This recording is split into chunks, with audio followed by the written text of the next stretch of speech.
প্রিয় শিক্ষার্থীবৃন্দ, ঠাকুরগাঁও সরকারি মহিলা কলেজ কর্তৃক আয়োজিত অনলাইন ক্লাসে স্বাগতম।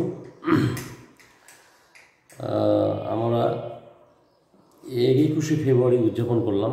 এই ভাষার মাসে ভাষা শহীদদের প্রতি আমাদের শ্রদ্ধা এবং সম্মান থাকবে।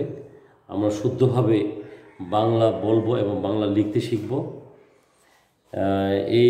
এই আমার প্রত্যাশা। এই ফেব্রুয়ারি মাস তথা ভাষার মাসে আমার এইটাই প্রত্যাশা। প্রিয় শিক্ষার্থীবৃন্দ, উচ্চ মাধ্যমিক পরীক্ষার্থী 2021 পরীক্ষার্থীদের জন্য আজকে আমার আয়োজন। আজকের টপিক হচ্ছে জৈব যৌগের নামকরণ, যেটা তোমাদের সংক্ষিপ্ত সিলেবাসে আছে। জৈব যৌগের নামকরণ আমরা জানি যে 3 ভাগে করা হয়। আগে একটু না জানলে নয় যে আমরা জানি যে যখন জৈব যৌগসমূহ জৈব রসায়নের প্রারম্ভিক পর্যায়ে জৈব যৌগসমূহ কম ছিল, জৈব রসায়নের গবেষণা বৃদ্ধির সাথে সাথে এই যৌগের সংখ্যা র্যাপিডলি বাড়তে থাকে। বর্তমান জৈব যৌগের সংখ্যা 1 কোটিরও অধিক। তো সেক্ষেত্রে এই 1 কোটি জৈব যৌগের নাম স্পেসিফিক মনে রাখা অনেক দুরূহ ব্যাপার। এই দুরূহ ব্যাপারটাকে সহজ করার জন্য international union of pure and applied chemistry 1947 সালে প্রথম একটি সম্মেলনের আহ্বান করে। সেই আহ্বানে জৈব যৌগের নামকরণের একটি রূপরেখা নির্ধারিত হয়। প্রথম কথা 1947 সালে কে দেখে? IUPAC, IUPAC, international union of pure and applied কেমিস্ট্রিকে বলা হয় ইউপ্যাক। তারপর পরবর্তীতে এই 1947 সালের নামকরণটাকে অপূর্ণ থাকার কারণে পরবর্তীতে 1979 সালে আরও একটি উন্নত সংস্করণ প্রকাশ করে। পরবর্তীতে চূড়ান্তভাবে 1993 সালে ইউপ্যাক নামকরণের একটি পূর্ণাঙ্গ তালিকা প্রকাশ করা হয়। সেই তালিকা অদ্যাবধি আমাদের চলে আসতেছে। তো এই জৈব যৌগের নামকরণে তিনটি ভাগে জৈব যৌগের নামকরণ করা হয়। এক হচ্ছে প্রচলিত পদ্ধতি, 2 হচ্ছে উদ্ভূত পদ্ধতি অর্থাৎ ডেরিভেটিভ পদ্ধতি, আর 3 হচ্ছে ইউপ্যাক পদ্ধতি। আমাদের এই পদ্ধতি সম্বন্ধে একটু সম্যক জ্ঞান অর্জন করতে হবে। তো প্রিয় শিক্ষার্থী বন্ধুরা, প্রথমে জৈব যৌগের নাম মনে রাখতে হলে যে কার্বন সংখ্যার সাথে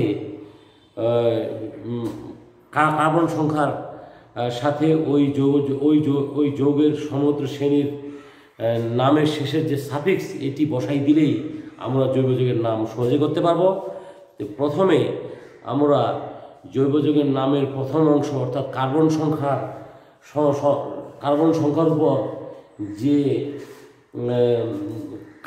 সংখ্যার উপর যে নামকরণ, সেটা আমরা প্রথমে আলোচনা করব। যদি কার্বন সংখ্যা 1 হয়, তাহলে আমরা তাকে বলবো মিথ। যদি কার্বন সংখ্যা 2 হয়, তাহলে আমরা তাকে বলবো ইথ। যদি কার্বন সংখ্যা 3 হয়, তাহলে আমরা বলবো প্রোপ। এগুলো কিন্তু প্রিয় শিক্ষার্থীবৃন্দ, এগুলো কিন্তু তোমাদেরকে মুখস্থ করতে হবে। কার্বন সংখ্যা যদি 4 হয়, তাহলে হবে বিউট। কার্বন সংখ্যা যদি 5 হয়, তাহলে হবে প্যান্ট।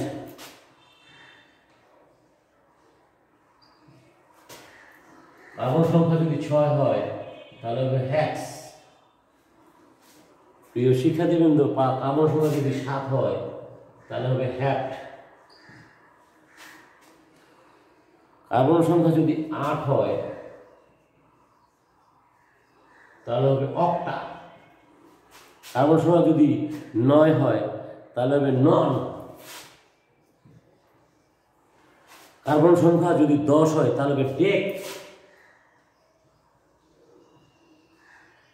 অনুরূপভাবে কার্বন সংখ্যা যদি 11 হয়, তাহলে হবে কি ডেকের সাথে কি, যেমন 10, 1 এর 0 10, 1 10 11, তাহলে এখানে হবে 11 এটা মূলত একটা গ্রিক শব্দ এগুলা, তাহলে হবে ডেক। এই ডেক থাকবে সবসময়। যদি 12 হয় কার্বন সংখ্যা তাহলে হবে কি ডোডেক, ডোডেক। যদি 13 হয় তাহলে হবে ট্রাইডেক, ট্রাইডেক। যদি 14 হয় তাহলে টেট্রাডেক। আর যদি 15 হয় পেন্টাডেক। যদি 16 হয় তাহলে হেক্সাডেক। প্রিয় শিক্ষার্থী বন্ধুরা, এইভাবে আমরা মোটামুটি এই 15-10 পর্যন্ত জানলেই হবে। আর যারা একটু ভালো স্টুডেন্ট তারা এই 15-16 পর্যন্ত প্র্যাকটিস করবে, এটা প্র্যাকটিসের বিষয়। তাহলে প্রিয় শিক্ষার্থী বন্ধুরা, যদি আমাদের কার্বন সংখ্যা 1 হয় তাহলে আমরা তাকে বলবো মিথ। কার্বন সংখ্যা 2 হয় তাহলে আমরা তাকে বলবো ইথ। কার্বন সংখ্যা 3 হয় তাহলে আমরা তাকে বলবো প্রোফ। কার্বন সংখ্যা 4 হয় তাহলে আমরা তাকে বলবো বিউট। কার্বন সংখ্যা 5 হয় আমরা তাকে বলবো প্যান্ট। কার্বন সংখ্যা 6 হয় আমরা তাকে বলবো হ্যাক্স। কার্বন সংখ্যা 7 হয় তাকে বলবো আমরা হ্যাপ্ট। কার্বন সংখ্যা 8 হয় তাকে বলবো আমরা অক্টা। কার্বন সংখ্যা 9 হলে নন। কার্বন সংখ্যা 10 হলে ডেক। কার্বন সংখ্যা 11 হলে উন্ডেক। কার্বন সংখ্যা 12 হলে ডোডেক। কার্বন সংখ্যা 13 হলে টেট্রাডেক। কার্বন সংখ্যা 13 হলে ট্রাইডেক। কার্বন সংখ্যা 14 হলে টেট্রাডেক। কার্বন সংখ্যা 15 হলে পেন্টাডেক। কার্বন সংখ্যা 16 হলে হেক্সাডেক। কার্বন সংখ্যা 17 হলে হ্যাপ্টডেক। এই বিষয়গুলো। তো প্রিয় শিক্ষার্থী বন্ধুরা, তাহলে এটা হলো মূল কার্বন সংখ্যা। এর সাথে আমি যদি সমগ্র শ্রেণীর সাফিক্স যোগ করি তাহলে ওই যৌগটার নাম আমরা কি সহজেই বলতে পারব। এবার আমরা সমগ্র শ্রেণীর জৈব যৌগের সমগ্র শ্রেণীর সাফিক্স নিয়ে আমরা আলোচনা করব। সাফিক্স মানে কি? পরপদ। তাহলে যদি সেটা অ্যালকেন শ্রেণী হয় তাহলে আমরা শেষে লিখতে হবে কি এন, অর্থাৎ কার্বন কার্বন এক বন্ধন, অবশিষ্ট যৌগগুলো হাইড্রোজেন বা অন্য কোনো মূলক দ্বারা কি থাকবে? পূর্ণ থাকবে। এই জাতীয় যৌগের নাম কিভাবে হবে? খুব সহজ। তাহলে কি হবে? মূল শব্দ যোগ এন। তাহলে এইখানে কি আছে? মূল শব্দ হচ্ছে কি, যদি কার্বন সংখ্যা 5টা হয়, CH3 CH2 CH2 CH2 CH3 5, তাহলে মূল শব্দ এখানে কি 5 কার্বন বিশিষ্ট হলে কি হবে? পেন্টা। ঠিক আছে, পেন্টা যোগ এন, তাহলে কি হবে? পেন্টেন। পেন্টেন, পেন্টা যোগ এন, পেন্টেন। যদি 4টা কার্বন হয়, তিনটা কার্বন যদি হয় তাহলে প্রোফ যোগ এন। যদি 3টা কার্বন হয় তাহলে কি হবে? 3 থাকলে হবে প্রোপ যোগ এন, তাহলে কি হবে? প্রোপেন। প্রিয় শিক্ষার্থী বন্ধুরা, এইভাবে আমরা খুব সহজেই জৈব যৌগের নাম আমরা বলতে পারবো। তাহলে এবার আমরা জৈব যৌগের নামকরণের প্রথম যে পদ্ধতি আসি সেটা হলো প্রচলিত পদ্ধতি, মানে যে পদ্ধতিটা জৈব যৌগের সূচনা লগ্ন থেকে চলে আসছিল। এই প্রচলিত পদ্ধতিতে জৈব যৌগের নাম হবে মূল শব্দ যোগ এন, অর্থাৎ মূল শব্দের সাথে যদি আমরা সাফিক্স এন যোগ করি তাহলে আমরা মূল শব্দে যদি আমরা সাফিক্স বা পরপদ যোগ করি তাহলে আমরা জৈব যৌগের নাম পেয়ে যাবো। যেমন যদি 3টা কার্বন হয় তাহলে প্রোপের সাথে যদি যে দুটো অ্যালকেন শ্রেণী, কার্বন কার্বন এক বন্ধন, সেই জন্য এন, প্রোপ যোগ এন, প্রোপেন। এভাবে বিউট যোগ এন, বিউটেন, পেন্ট যোগ এন, পেন্টেন। এছাড়া যদি জৈব যৌগের মধ্যে 1 ডিগ্রি, 2 ডিগ্রি এবং 3 ডিগ্রি কার্বন থাকে তাহলে কিন্তু নামকরণে একটু ভিন্নতা আসে। যদি কার্বন শিকড়ে 1 ডিগ্রি বা 2 ডিগ্রি কার্বন থাকে যেমন দেখো এরও কিন্তু কার্বন সংখ্যা 4টি, 1 2 3 4, কিন্তু এখানে কি 2 ডিগ্রি কার্বন, এটা কি carbon? 2 degree carbon. 2 degree carbon হওয়ার কারণে এটাকে বলা হয় প্রচলিত পদ্ধতিতে আইসো। প্রচলিত পদ্ধতি যেটা লম্বা শিকড় সেটা বলা হয় এন, যেমন যে বিউটেন লিখলাম এন বিউটেন, কিন্তু নর্মাল যেটা লম্বা শিকড় নর্মাল, এবার পেন্টেন লিখলাম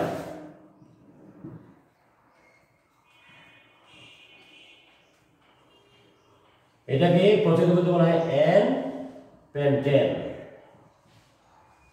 মানে লম্বা শিকড় বলা হয় এন পেন্টেন। যদি যে কোনো একটি হাইড্রোজেন পরমাণু একটি অ্যালকাইল মূলক দ্বারা পরিস্থিত হয়, তাহলে এটা মূলত কি 2 ডিগ্রি কার্বন বলে থাকি আমরা। এই 2 ডিগ্রি কার্বনকে প্রচলিত পদ্ধতিতে বলা হয় আইসো অ্যালকেন। আইসো অ্যালকেন, তাহলে এখানে কয়টা কার্বন আছে? বিউটেন, 4টা। এটার নাম হবে আইসো বিউটেন।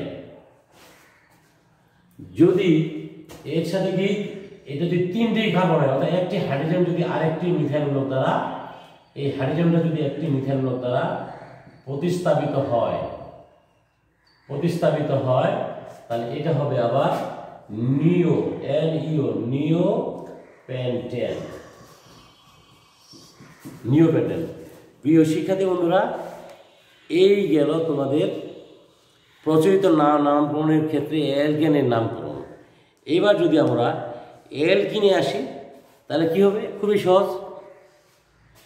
এইটা গেল প্রচলিত পদ্ধতিতে অ্যালকেনের নামকরণ। এবার আমরা আসবো প্রচলিত পদ্ধতিতে অ্যালকিনের নামকরণ, অর্থাৎ কার্বন কার্বন দ্বিবন্ধনের নামকরণ।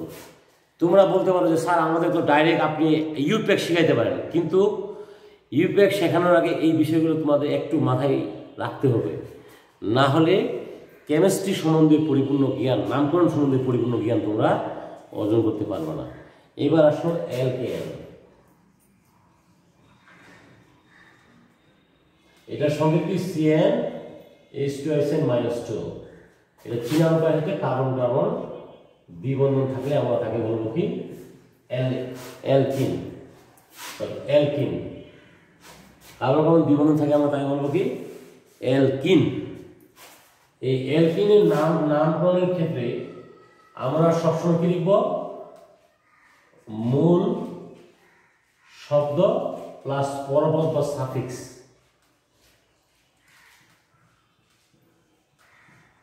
পরপদ বা সাফিক্স, এই সাফিক্স লিখলেই আমরা সহজেই এই অ্যালকিনের নাম করতে পারবো। যদি কার্বন কার্বন কি হয়? কার্বন সংখ্যা 2 হয়, তাহলে কার্বন সংখ্যা 2 হলে আমরা কি বলি? ইথ। আর এই সমগোত্রীয় শ্রেণীর জন্য এর সাফিক্সটা কি হবে? ইলিন হবে। ইথ যোগ ইলিন, তাহলে এটার নাম কি হবে? ইথ যোগ ইলিন। তাহলে প্রচলিত পদ্ধতিতে এই যৌগটার নাম হবে ইথিলিন। যদি কার্বন সংখ্যা 3 হয় তাহলে কি হবে? তাহলে প্রোফ যোগ ইলিন, তাহলে প্রোপিলিন। প্রিয় শিক্ষার্থী বন্ধুরা, এভাবে বিউট যোগ ইলিন, বিউটিলিন, প্যান্ট যোগ ইলিন, প্যান্টিলিন, এইভাবে আমাদের প্রচলিত পদ্ধতিতে জৈব যৌগের নাম এইভাবে আমাদের চলে আসবে। আর ইউপ্যাক নাম আমরা এই যে পরে আসবে, এটা আগে আমরা এই নামটা আমরা জানি। তারপর এবার আসি আমরা কি অ্যালকাইনের নামকরণ। এটাও সহজ। এটা হয় কীভাবে? যে প্রথমে ওই মূল শব্দ তারপর সাফিক্স বসাইলে আমরা যৌগের নাম পেয়ে যাব। যেমন এখানে মূল শব্দ হবে কি? এখানে মূল শব্দ হচ্ছে ইথেন। যদি দুই কার্বন সংখ্যা হয় তাহলে হবে তোমার যে কার্বন কার্বন দ্বিবন্ধনযুক্ত যৌগ, অর্থাৎ অ্যালকিন অণু হতে একটি হাইড্রোজেন পরমাণু অপসারণ করলে যে একযোজী মূলক সৃষ্টি হয় তাকে বলা হয় কি? অ্যালকিনাইল মূলক। যেমন ইথিলিন অণু হতে একটি হাইড্রোজেন পরমাণু অপসারিত হলে সেটা হবে ভিনাইলমূলক। ভিনাইলমূলক অনুরূপভাবে যদি একই কার্বন পরমাণু থেকে যদি এখানে একই অবশ্য ঠিক আছে, লিখে দিই এই যে ইথিলিন, এই ইথিলিন অণু থেকে যদি একটি হাইড্রোজেন পরমাণু অপসারিত হয় তাহলে সেই মূলকটা আমরা পাবো কি ভিনাইলমূলক। ভিনাইলমূলক বা ইথিলিন মূলক আমরা যেটাই বলি, ভিনাইলমূলক আমরা বলি সহজে। তাহলে এখান থেকে যদি আমার একটি হাইড্রোজেন পরমাণু চলে যায় তাহলে আমরা কি পাই, এটা এই মূলকটা পাবো আমরা ভিনাইলমূলক। এই ভিনাইলমূলক এটা লেখার কারণ হচ্ছে এই ভিনাইলমূলকের সাথে যদি আমরা বিভিন্ন মূলক যোগ করি বা বিভিন্ন পরমাণু যোগ করি তাহলে নতুন নতুন যৌগ উৎপন্ন হবে। যেমন যদি মিথাইলমূলক যুক্ত করি তাহলে উৎপন্ন হবে প্রোপিন। আর এটাকে বলা হয় অ্যালাইল বা প্রোপোনাইল 2, আমরা যেটাই বলি না কেন এটা অ্যালাইলমূলকও বলা হয়। এর সাথে যদি আমরা কি যোগ করি,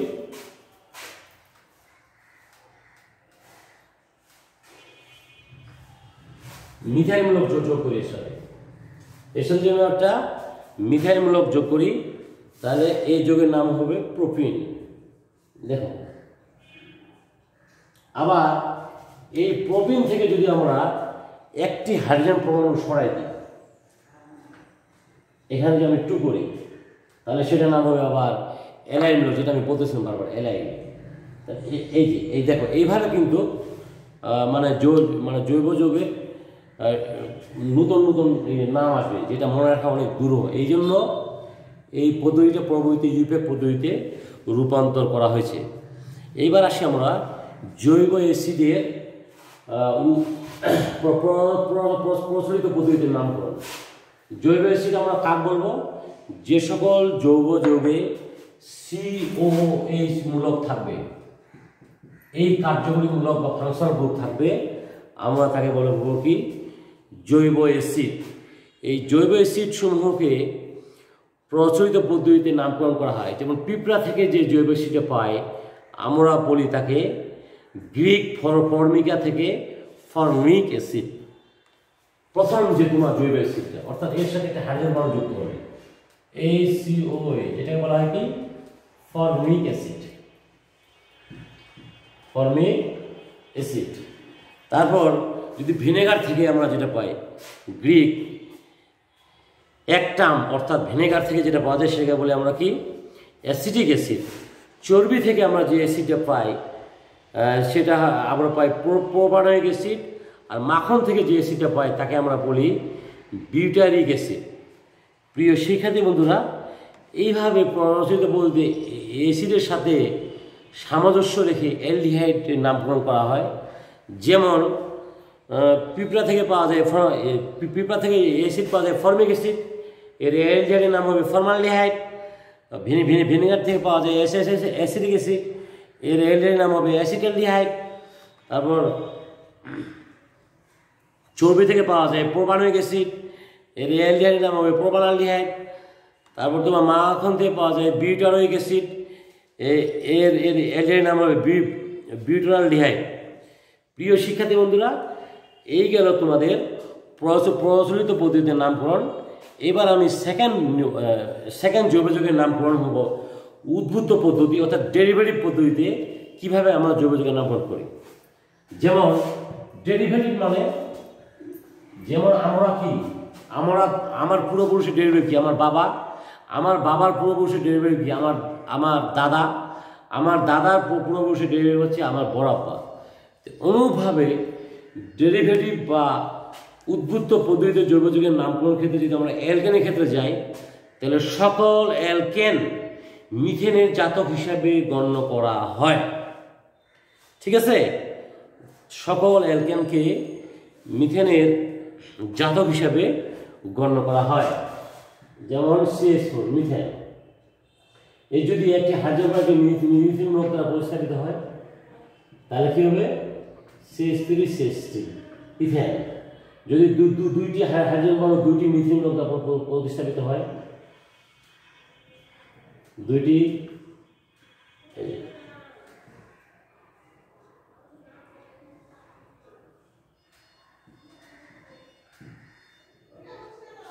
ডাইমিথাইল মিথেন, যদি তিনটি প্রতিস্থাপিত ট্রাইমিথাইল মিথেন, যদি চারটি প্রতিস্থাপিত হয় তাহলে হবে টেট্রামিথাইল মিথেন।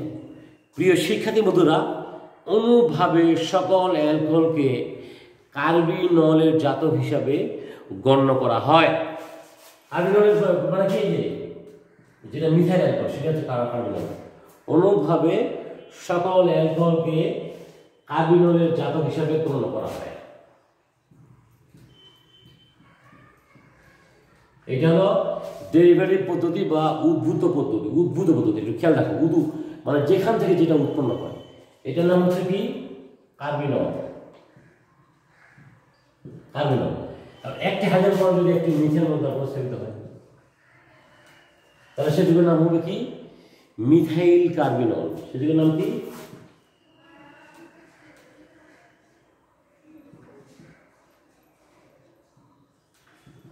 সেটির নাম হবে কি মিথাইল কার্বিনল। প্রিয় শিক্ষার্থী বন্ধুরা, অনুরূপভাবে সকল অ্যামিনোমূলক যুক্ত যৌগসমূহকে অ্যামিন নামে অভিহিত করা হয়। অর্থাৎ মূল শব্দ যোগ আইল যোগ অ্যামিন, অর্থাৎ methyl amine, ethyl amine, propyl amine, isopropyl amine, এই যৌগগুলো সকলকে অ্যামিন হিসাবে গণ্য করা হয়। যে একটি মিথাইল যুক্ত থাকলে NaNH2 সেটার নাম হবে মিথাইল অ্যামিন। মিথাইল অ্যামিন যদি এখানে মিথাইলের বদলে কি থাকে, ইথাইল যুক্ত থাকে তাহলে হবে ইথাইল অ্যামিন।